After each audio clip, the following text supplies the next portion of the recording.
Opa, fala galera do Centro do Jogo, sejam bem-vindos mais uma vez. Nesse vídeo a gente vai falar de uma das sensações desse início de campeonato brasileiro, que é o Red Bull Bragantino, o time que está aí brigando na parte de cima da tabela nesse começo de campeonato. É um dos times que fazem ali um jogo de posição no campeonato brasileiro e tem como principal característica ali um time bem jovem, um time que tem movimentos muito bem coordenados e é um time também muito bem treinado. Nesse vídeo a gente vai detalhar um pouco mais aqui alguns pontos fortes que o Bragantino tem do ponto de vista tático, assim como a gente já fez com algumas outras equipes desse campeonato brasileiro. Se você gosta desse tipo de vídeos de análises táticas, não esquece de se inscrever aqui no canal e ativar o sininho das notificações para não perder nenhum vídeo novo. Bom, então sem muita enrolação, vamos logo aí para o conteúdo do vídeo. Normalmente o Bragantino joga ali num 4-2-3-1, né? A gente também pode enxergar ali um 4-3-3, dependendo do posicionamento do meia, né? Quando o Claudinho não joga, a gente pode ver ali o Eric Ramírez, então ele também pode fazer uma função de um terceiro jogador de meio campo, mas a estrutura base é realmente um 4-2-3-1, com o Cleiton no gol, uma linha de 4 ali formada pelo Aderlan pelo lado direito, o Fabrício Bruno e o Léo Ortiz no miolo de zaga. E ali pelo lado esquerdo a gente colocou aqui o Everson, mas também pode ser o Edmar, jogando ali pela lateral esquerda. A gente tem uma dupla de volantes ali formada pelo Raul. E a gente tem ali uma linha de 3 mais avançada, que é com o Arthur pelo lado direito, o Claudinho por dentro e o Elinho pelo lado esquerdo. E mais à frente a gente tem ali o Ítalo, que também é um dos destaques aí do Massa Bruta. Bom, então na saída de bola, o Red Bull, ele normalmente pode fazer uma saída de 3, né? Quando o time adversário faz uma marcação no bloco mais alto, então o Cleiton pode entrar no jogo. E aí a gente tem normalmente o Raul, né? Que é esse primeiro volante, chegando aqui para jogar nas costas da primeira linha de marcação do time adversário. Os dois laterais são um pouco mais liberados, né? Para subir ali no campo. E aí essa saída de bola, né, obviamente, o Raul pode jogar um pouco mais avançado nessa linha, né, de saída de bola. Mas se a primeira linha, dependendo do comportamento da primeira linha do adversário, né, se ele tiver ali uma dupla, né, de dois jogadores nessa primeira linha e fazer uma dinâmica ali de corte de passe um pouco mais bem feita, o Raul pode baixar, né, para jogar antes dessa primeira linha, justamente para criar essa superioridade numérica e dificultar essa marcação dessa primeira linha. Então, nesse caso, o Bragantino faria essa superioridade dele com 3-2. E aí, nesse momento, a gente poderia ter normalmente o Lucas Evangelista centralizando um pouco mais, e aí o Claudinho sendo um jogador que normalmente, né, ele sai um pouco dessa zona central e cai um pouco mais para o lado esquerdo, né, um jogador que tem essa característica. E aqui do lado direito a gente vê muito o Aderlan entrando um pouco mais ali para a região do meu espaço, né, fechando um pouco mais, centralizando, indo um pouco mais ali para o corredor central, enquanto o Arthur ele fica bem aberto ali pelo lado direito, que é um jogador que tem essa característica, né, que já aqui nessa região pelo lado direito facilita que se encontre, por exemplo, esse tipo de passe aqui, né, na saída de bola, um passe mais em diagonal, achando ele numa situação de 1 contra 1 contra o lateral adversário, por exemplo, já que o Aderlan, normalmente quando ele faz esse movimento, né, da ponta aqui para o meio, né, sem bola, ele normalmente acaba atraindo a marcação de um defensor que poderia estar fechando esse passe para o Arthur e fazer com que essa bola chegue ali um pouco mais de facilidade no Arthur, numa situação de 1 contra 1. Né, um jogador canhoto que joga pelo lado direito tem muito essa característica de cortar para dentro para ir para um drible e desequilibrar a defesa adversária. Do outro lado, do lado esquerdo, normalmente, né, a gente está usando aqui o exemplo do Everson, né, jogando pelo lado esquerdo, mas também pode ser o Edmar. E aí no lado esquerdo, o lateral ele fica um pouco mais aberto mesmo. O Elinho, que é o jogador de ponta pelo lado esquerdo, ele entra um pouco mais por dentro, né? E o Ítalo, que é o jogador mais avançado, o centroavante, é um jogador que sai muito dessa região e vem ali normalmente jogar no espaço entre linhas. E ele geralmente, né, normalmente ele cai mais para o lado direito, que justamente já com o Arthur costuma ficar um pouco mais aberto, né, na ponta, né, a gente tem esse espaço sendo preenchido pelo Ítalo.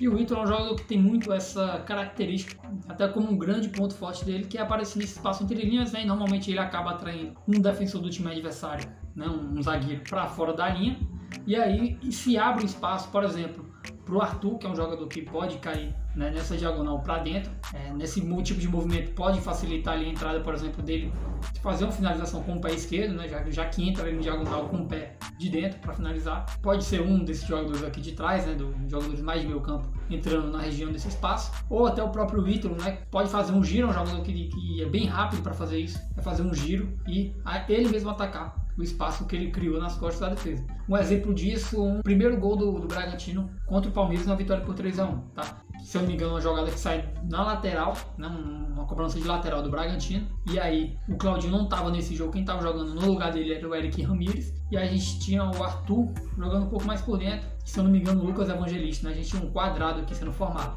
E aí, nesse caso, o Arthur recebia a bola, né? E aí o Ítalo apareceu um pouco mais aqui por dentro para atrair a marcação de um defensor. E quando essa bola era passada aqui do Aderlan, né? O Arthur devolveu para o Aderlan e o Aderlan passava para o Elinho, né? O Elinho achava um passo justamente no espaço, né, que o Ítalo criou, né, com a saída de um defensor do Palmeiras da linha. E aí o Ítalo acaba saindo cara a cara com o goleiro. Ainda tinha um bônus, né, do Arthur, que também conseguiu invadir esse espaço, que também sairia livre na cara do goleiro, né? Os dois poderia até escolher aí qual dos dois poderia fazer o gol. Os dois saíram na cara do goleiro.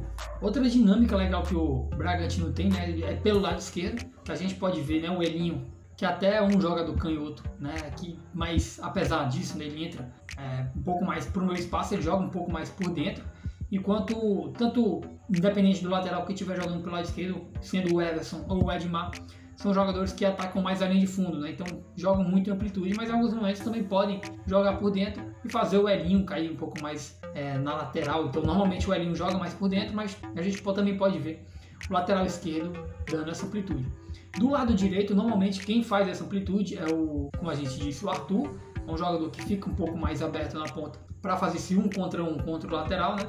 E aí nesse momento, né, como a gente disse lá no começo, o Aderlan é um jogador que começa essa jogada pelo meio espaço, né? Mas também quando o Arthur vai com esse jogador de 1 para 1, né, para dentro, ele pode fazer essa ultrapassagem pelas costas do Arthur para poder chegar na linha de fundo, né, e receber um passe para buscar um cruzamento, apesar de jogar majoritariamente também por dentro, né? Ele pode fazer essa ultrapassagem pela lateral também. E a gente vê muito aqui algumas ultrapassagens, por exemplo, em alguns momentos, do Evangelista, né, entrando aqui numa paralela, apesar de também ser um jogador canhoto, pode entrar numa paralela, e esse movimento dele normalmente pode também atrair uma marcação de um jogador do meio, né, para vir fechar esse espaço acompanhando o Lucas Evangelista, e isso criaria um espaço aqui por dentro, justamente para ou ter uma aproximação do próprio Ítalo, ou então que aquele espaço fique aberto realmente para o Arthur fazer uma jogada individual e cortar para dentro, que é o ponto forte dele. Outra movimentação interessante que a gente também pode ver do time do Bragantino são as infiltrações do Claudinho, né, que é um jogador que também pode aproveitar muito essas saídas do Ítalo, né, um jogador que faz muito esse apoio, né, no entrelinhas, atraindo uma marcação do jogador, de um jogador de defesa e fazendo essa infiltração. Então a gente pode ver em alguns momentos também essa infiltração do Claudinho, que é talvez o grande destaque, a grande liderança técnica desse time do Bragantino. Mas ele também tem uma função bem ampla, né? Ele também participa muito normalmente do processo de criação de situações de finalização do Bragantino. Então ele também é uma opção de jogada ali por dentro. Já defensivamente, né, para fazer uma marcação ali num bloco um pouco mais médio ou um bloco baixo, o Bragantino pode fazer ali sair desse 4-2-3-1 e entrar no 4-4-2 com 2 linhas de 4, algo que é bem comum a gente ver. Então a gente mantém essa estrutura da linha defensiva, tá? Os dois laterais e os dois zagueiros, né? E aí os dois volantes, né, fazendo essa proteção aqui um pouco mais por dentro, e a gente vê os dois pontas baixando, o Arthur pelo lado direito e o Elinho pelo lado esquerdo, fechando ali uma segunda linha de 4. A primeira linha de marcação a gente vê uma linha de 2, né? Uma dupla ali fazendo essa primeira linha, o Ítalo fechando um pouco mais pelo lado direito e o Claudinho pelo lado esquerdo, alinhando ali essa dupla. Então o Claudinho se alia com o Ítalo para fazer essa primeira linha de marcação. Já uma outra característica bem forte que o Bragantino tem é essa marcação num bloco mais alto, né, essa pressão. Então normalmente o time pode fazer essa saída com, né, uma marcação-pressão mantendo essa estrutura de 4-4-2, mas a gente pode ver também comumente, né, o Bragantino fazendo ali um 4-1-3-2, na verdade, nessa saída, né?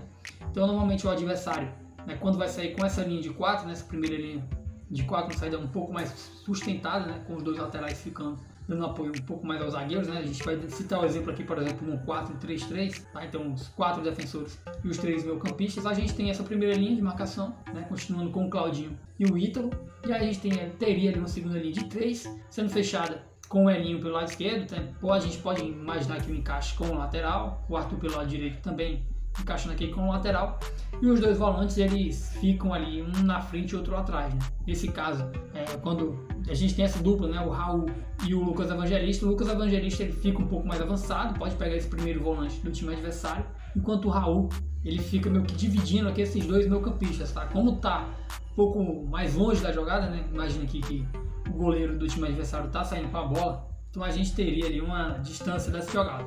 Se a jogada fosse caindo um pouco mais para o lado direito, a gente poderia ver o Raul caindo um pouco mais também para o lado direito, né? A gente pode ver também que como a linha defensiva do Bragantino se mantém ali com a linha de 4, né? E nesse exemplo a gente está citando um 4-3-3, a gente teria ali uma superioridade nessa última linha, né?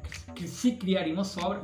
Daí, para se criar essa sobra, a inferioridade numérica normalmente ela fica aqui, né? Com o Raul mesmo. Mas ele pode fazer esse balanço, né? Tanto ele quanto o Lucas Evangelista também pode ajudar nesse balanço, dependendo de onde a bola vai sair. Bom, e se você gostou desse vídeo, primeiro, não esquece de deixar o like aqui embaixo para fortalecer aqui o nosso trabalho. Também recomendo que você veja os nossos outros vídeos de análise de equipes aqui do Campeonato Brasileiro. Tá aparecendo aqui na tela. A gente já analisou várias equipes do Brasileirão e acho que você vai gostar bastante também. Bom, então é isso. Forte abraço e até a próxima. Valeu!